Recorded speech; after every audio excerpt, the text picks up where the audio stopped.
over 50 years of federal service, almost 4 years in the Air Force. Well, part of my Air Force service was I spent a year over in Thailand working with the Royal Thai Air Force.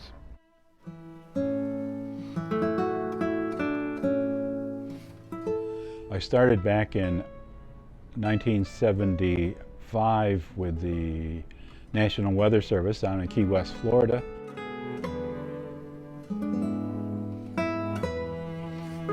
They were going to close the Key West office, which they never did.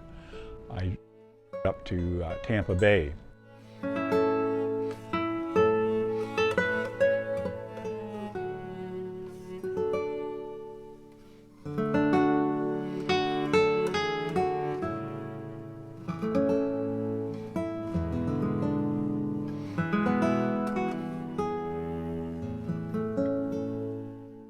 Well, hello everyone.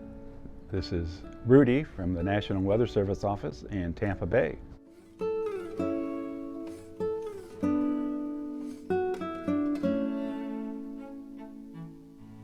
I grew up on a dairy farm in upstate New York, and that wasn't quite a 24-hour operation, but it seemed like it was quite a bit. So I guess I had early grounding in getting up and getting what needed to be done. Well, what got me started, I guess, in meteorology is when I was 7 or 8, I got this. It was sort of like a board game, but it was for forecasting, weather and forecasting.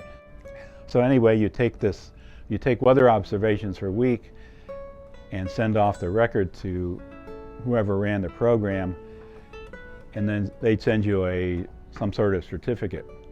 And I don't know if I still have that certificate or not. I was in college to be an industrial arts education teacher. That's a shop teacher. And one of the courses I took as a science elective was meteorology. After a couple of years, I decided that teaching wasn't really something I wanted to do. And at that time, the draft was going on. Rather than waiting around to get drafted, I joined the Air Force. The recruiter promised me that I could become a photographer, and the schools were opening up all the time after basic training. However, after basic training, I was given a choice of becoming a weather observer, a cook, and I forgot what the other option was. So I spent about 3.5 years in the Air Force as a weather observer. Initially, I was at Tinker Air Force Base outside of Oklahoma City in a mobile weather squadron. It was known as 6 Mob.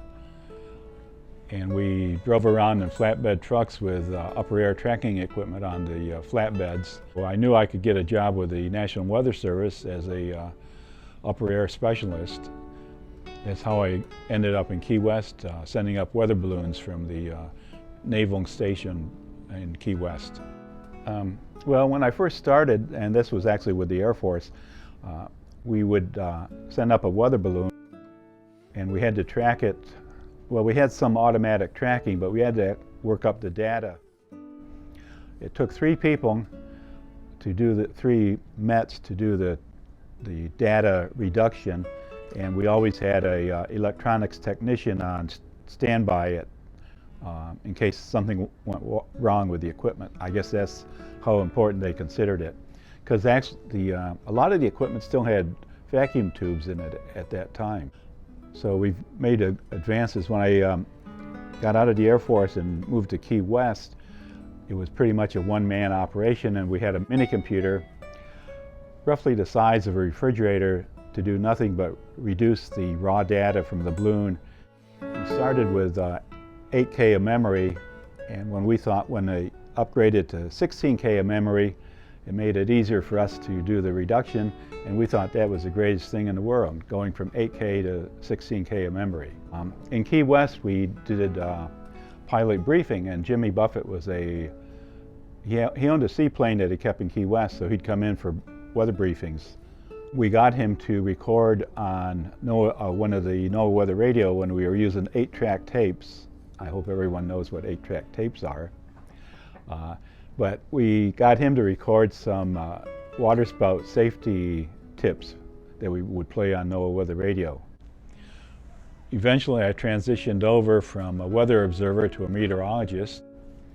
So my duties here in Tampa Bay have been kind of varied. I was doing upper air and a form of surface observations and radar, and then I became an aviation focal point and also a ham radio focal point, and that's what I've been doing the last few years. I guess actually Irma was the most intense and closest that we ever had since I've been in Tampa, because we were actually anticipating it coming over the station, I believe, or close to the station. A little bit unnerving, I suppose, although there were a few times in Key West I'd be working mids overnight for a storm, and I kind of wondered what things would be like in the morning. And luckily, at that time, Key West kind of skated by everything.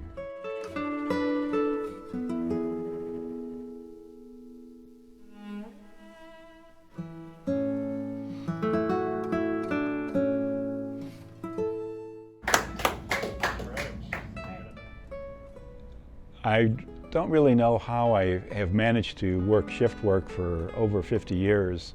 I guess the best thing I like about the job is everyone that I work with. I guess, like I said, I'll miss the people most, everyone I've been working with. They've been great support and help, and everybody gets along very well. What are your retirement plans? Nothing.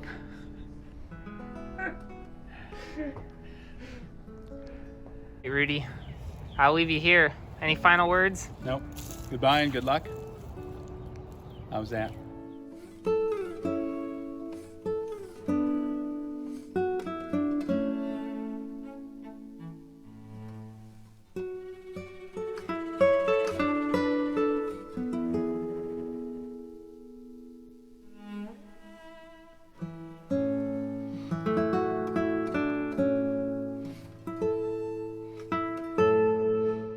And so it goes.